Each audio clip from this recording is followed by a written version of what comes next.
Hey guys, welcome back to my channel. This is just gonna be a little chitty chat video. Chitty chat?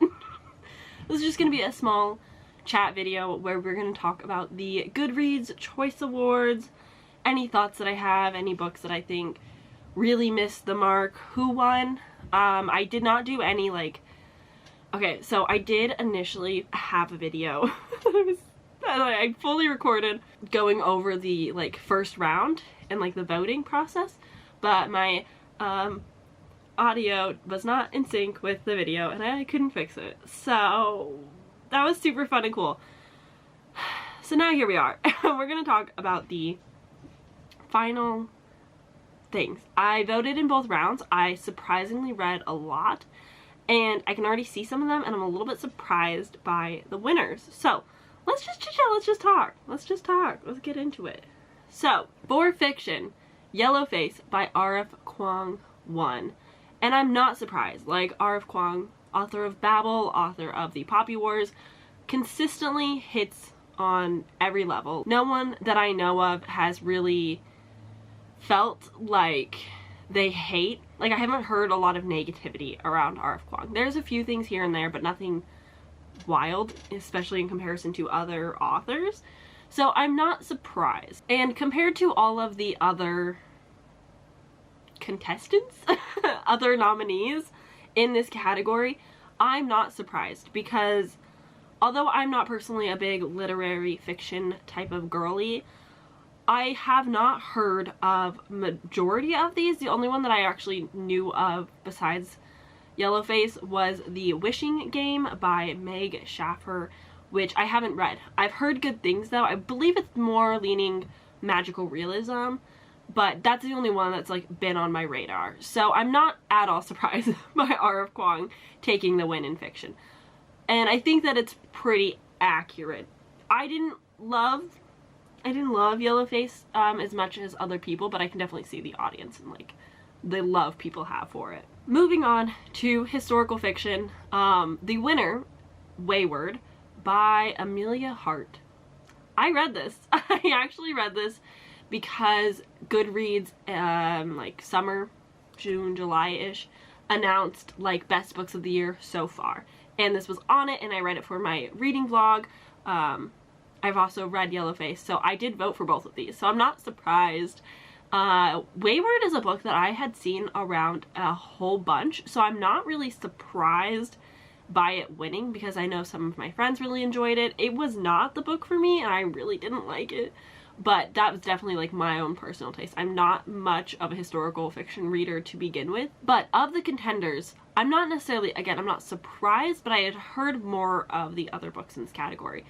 And The Heaven and Earth Grocery Store by James McBride is the Barnes & Noble Best Book of the Year. So it's kind of nice to see a book that I've never heard of be the Barnes & Noble Book of the Year, but also be in this category. So now it's on my radar. I've got the audiobook on hold because I want to see what the hubbubaloo is about. But it is something that I was cool. Nice to see. Nice to get some engagement. Everything else, though, on this list, middle of the road, haven't heard of most of them. The one that I am familiar with is Did You Hear About Kitty Carr? As well as Lady Tan's Circle of Women. Neither of which had grasped my attention too much. It's one of those things, if I ever needed to, I would read them, but I really not super pumped. So let's move on to the mystery and thriller. So the winner is The Housemaid's Secret by Frida McFadden. Truthfully, hadn't really heard anything about this, hadn't heard people really talk about it. It is also a sequel, which I personally don't like sequels being in the Goodreads Choice Awards because you've got a smaller fan base, although obviously the fan base is big enough that they win, but I just don't feel like it is fair to other authors if people get multiple nominees. I don't remember if The Housemaid won last year or not, but I do know it was one of the options. I had chosen The Only One Left by Ridley Sager. That was enjoyable. Again, it wasn't my favorite, but the two that I had read, All the Dangerous Things and I Have Some Questions for You, I despised both of those. They both were not great. I didn't like them. So it was a little bit disappointing to see both of them in this, but I'm not, again, surprised because they were in the best of the halfway mark year.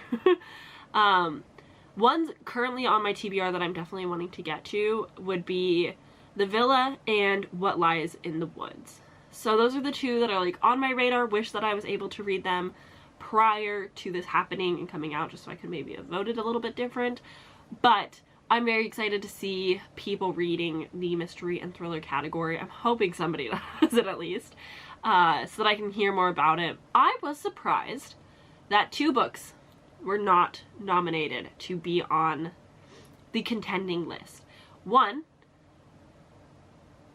Taylor Adams. What was his book? Oh no, I read it. It was The Last Word. I was surprised that The Last Word wasn't on here. Taylor Adams is the author of No Exit, which is very popular, and although I don't think The Last Word is win-worthy, I think a lot of people picked it up and had fun with it, even if it wasn't, like, necessarily fantastic. And the other one I was surprised wasn't on the mystery and thrillers was The Writing Retreat by Julia Bartz. It was a debut, so I'm surprised it didn't show up at any point. But I really enjoyed The Writing Retreat. I heard mostly positive things. I don't actually think I could tell you a single bad review. I was very surprised that she did not get nominated at all. Like, I thought that book was a really big hit, and a lot of people had fun with it, even if it wasn't, like, the best, which, objectively, none of these books are, so I don't know, that one was a little bit of a bummer. I was hoping for that. Now moving on to romance, of course, Emily Henry has won this with Happy Place. I also picked this. It's the only romance on this list that I read, which is so funny. I've crushed it this year. Love Theoretically was on my TBR and I just kept putting it off. I had read Ali Hazelwood this year and I feel like I need like a year break in between Ali Hazelwood to really enjoy the campiness of it. But the other one that's on my TBR would be Final Offer, which is part of the Terms and Conditions trilogy, which is like billionaire Disneyland owner brothers, which I am interested in. I've heard a lot of positive things, so I'm a little bit surprised that it didn't get a little bit higher, but of the top 5, none of that is surprising. Like Happy Place, Love Theoretically, Yours Truly, Things We Hide from the Light by Lucy Score, a little bit surprising, but she's big deal. And then Romantic Comedy by Curtis Sittenfeld.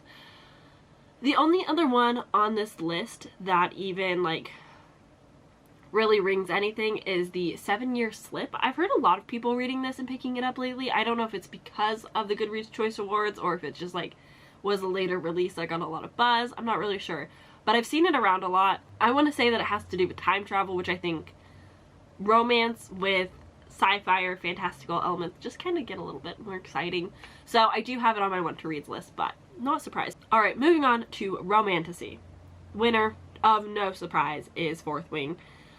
In second is Assistant to the Villain. Woof. I don't think Assistant to the Villain was like that good to be in second place. I'll say. Like, it was a fine book, but definitely not great. The Ashes and the Star-Cursed King. I'm not surprised. I do wish sequels weren't an option. I'll say it. I'm sorry. That's just how I feel. Jennifer L. Armentrout is literally never a surprise. Zodiac Academy, not a surprise. There's a few of these that I haven't heard of that I'm surprised like made it this far, and I'm intrigued to maybe check them out now. But the one that like rings like the most I'm interested in would probably be the Jasad Heir. I'm surprised the Foxglove King made it so far because I've heard nothing but bad reviews. And the last one with 1,398 votes is the A Dawn of Onyx, which is pretty high on my Romantasy TBR. I've heard a lot of good things about it. I've seen a lot of people picking it up. It's got a 4.1 average rating, so that's pretty good. One other complaint that I have about the Goodreads is I do really wish that authors were only allowed to get nominated one of their books for the year, even if they released 2 or 3. I don't think it's very fair, even if it's popular. I don't think one author needs 3 chances to win. Like, there are so many authors out there that could like really use this as like a chance for more promotion and more conversations and hype, and giving Jennifer L. Armentrout 3 opportunities to win, and thank God she didn't, but like giving her 3 chances is like a little bit much. We already know next year Sarah J Maas is gonna win with the Crescent City 3, so it's like, can we not give multiple chances to really big authors that really don't need that much promotion? I don't know, just complaining. Moving on to fantasy, Hellbent won. Wow, that kind of surprises me. I read Hellbent, I read it this year. Definitely would not have been my pick. It was fine. I think it was better than Ninth House, but like genuinely, like I didn't hear that many people, like the hype around it was big when it came out, but then it very quickly died down and less people were reading it and picking up and talking about it. So I'm a little bit surprised. I shouldn't be though, basically is what I'm saying. Trust of the Emerald Sea came in 2nd place. That's nice. I think out of Brandon Sanderson's Secret Project, I think that Tress has been the best so far. I still need to read the Frugal's Wizard's Handbook one that I can never remember the title of, and I think I'm going to pass on the 4th one just because you need to read more in his universe and I haven't done that.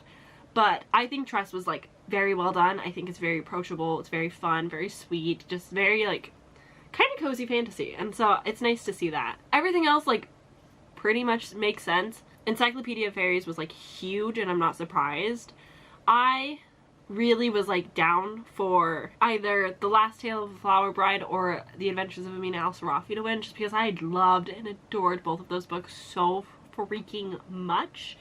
So I wish that I wish they did a little bit better. I am surprised that Starling House made it so far, because I didn't think it was like that ground worthy, like that great. Inkblood Sister Scribe, I'm excited to read that soon. The Will of the Many, I'm really excited to read. This is like my category, you know. The Unmaking of June Farrow, I am newly reinterested in reading and picking back up. I'm happy that the book Wouldn't Burn was on this list, even though I've not read it yet. It's intimidating. Next, moving on to science fiction, I'm not surprised. In the Lives of Puppets by T.J. Klune won.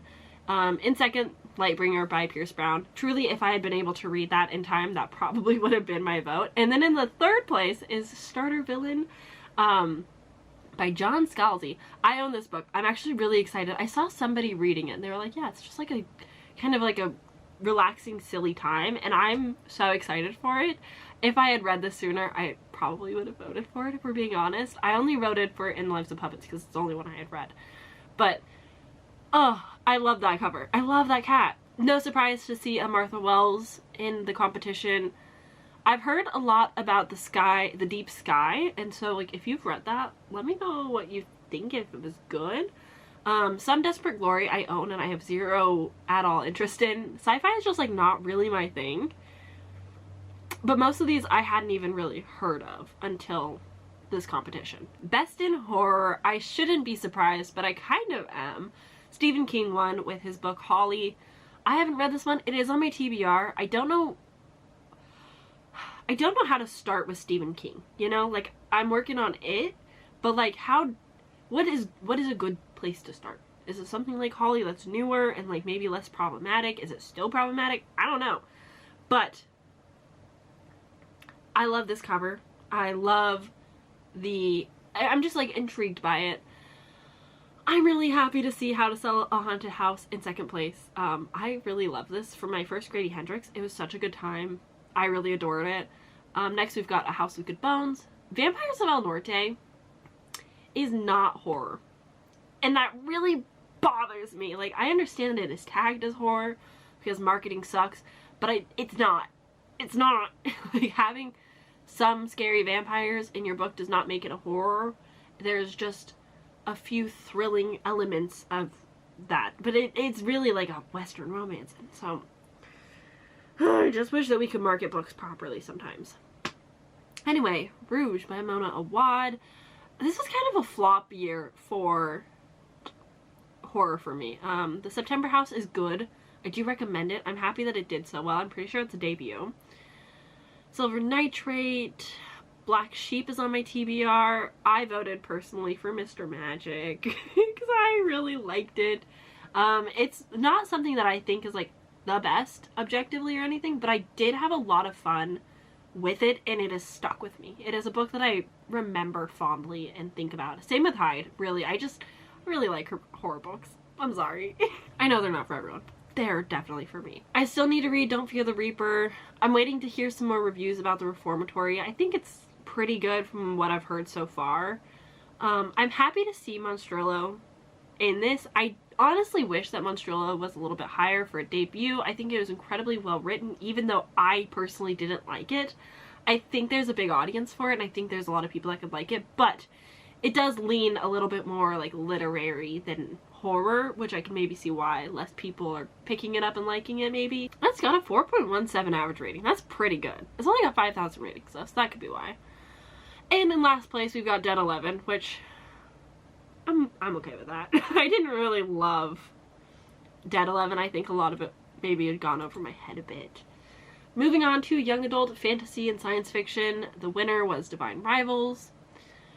I'm not surprised, but like, yeah. I didn't think it was that great. I'm sorry. I know. Stephanie Garber, 2nd place. Holly Black, 3rd place. Cassandra Clare, 4th place. There is no surprise. Not upset about it. Don't feel too much which ways about it. Not surprised though. It makes sense. And then we have Powerless in 5th place, which I've heard nothing but good things about this. I'm very excited to pick it up eventually. 6th place was a book that I really loved. Next is A Study in Drowning, which is sitting on my TBR cart. The rest of these are all on my TBR, which is crazy, except for Blood Debts I've never heard of. The rest of these, though, I've either read them or they're actively on my TBR. I personally had voted for House of Roots and Ruin just because I love Aaron A. Craig. Not even the best book out of maybe the stack, but I just really love it. I just think it's so good. And I knew she wouldn't win, and so it was just like a fun vote to help just a little bit. Moving on to young adult fiction, I think this is the only one that I did not vote in besides like the few at the bottom that I'm not even gonna bother talking about. I had read one of these, Together We Rot, and I didn't really like it that much. The Brothers Hawthorne was a cash grab of a 4th book. I don't see the purpose of it. I will never read it. Check and Mate, though. I've heard a lot of mixed reviews, so I'm definitely intrigued to, at some point, pick it up. Again, Ali Hazelwood. I need a year break in between. But, again, like, for a young adult debut, I'm pleased to see it received well, and I hope that young readers in like 16 to 20 something age range get a lot of good out of it from what I've heard. Moving on to best debut. Winner again, Wayward. I feel like, although it's fair, I understand, it is a debut, it is fair, you should only be allowed to be nominated in one category. Because like more people should have more chances to win. That just makes sense to me. I'm like too much of a like, we should all be fair and nice and blah blah blah. Just like things being fair. That's all. Next, Inkblade Sister Scribe in 2nd. That's exciting. September House came in 5th. I have not heard of Pineapple Street in, is it Mamie? Mammy? Mammy? I don't know. Ma'am? Mom? I don't know. Hadn't heard much of it, but I recognized the cover. Adelaide is a book that I know nothing about, but I've heard nothing but fantastic things about it. So I am a little bit intrigued. And the other one that I'm intrigued about on this list would be the Bandit Queens, just because like I've heard good things and it sounds interesting. It sounds like that Hollywood scandal where like the kids were breaking into rich people's houses. Sounds like that kind of. And then Monstrillo came third to last, second to last, yeah, third to last, which is like fair. I haven't heard of most of these other books, so I can't really speak on them at all, but I do think that Monstrillo was beautifully written, and like for a debut, like very well crafted. So I'm a little sad to see it so low. I do think it deserved better. Nonfiction, yeah, haven't read nonfiction, don't care about memoirs, biography, or humor. So yeah, so somehow young adult was my worst category that I read the least in, and I'm not really upset about that. I do feel like we all start to age out at some point, and young adult romance, young adult fiction, I don't really gravitate towards to begin with. I'm more of a YA fantasy girly, and that is my comfort zone, and I'll probably stay there. Or YA horror. YA horror is also very good. So those are like the YA categories in which I stay in, and those rarely make it to the young adult fiction, which is makes sense. So I'm not bummed. I'm actually really pleased with myself for reading as well as I did. So if I wanted to do a reading the best books of 2023 according to Goodreads, I would have 2 books to read. That, although it's like not a good vlog, probably won't do that, is satisfying for me to be like, wow, I've read the best books. Even if I don't agree of them being the best books, I've read them. And that feels good. I know that they are not representative of the community as a whole, but obviously people are voting, and there's a massive Goodreads community outside of BookTube and like the book community that we all are a part of, if that makes any sense. And so I'm not saying this isn't representative of readers, because obviously it is to some degree, but since we, the readers, aren't able to nominate things, it kind of takes away our agency just being like, okay, well, it's based off your system. A lot of people have moved on to Storygraph, and a lot of people are obviously going to pick up popular things, so like it is a little bit rigged, and a little bit of a popular competition, we all know that. So it really is just for fun, and it makes some fun content. So let me know what you think of it down below. If there's a book that you like really wish was on the list or thought should have won, chat in the comments. And until Tuesday, I will see you for a little bit of a longer video. I hope it'll be an unboxing, so I'll see you Tuesday for that. Bye.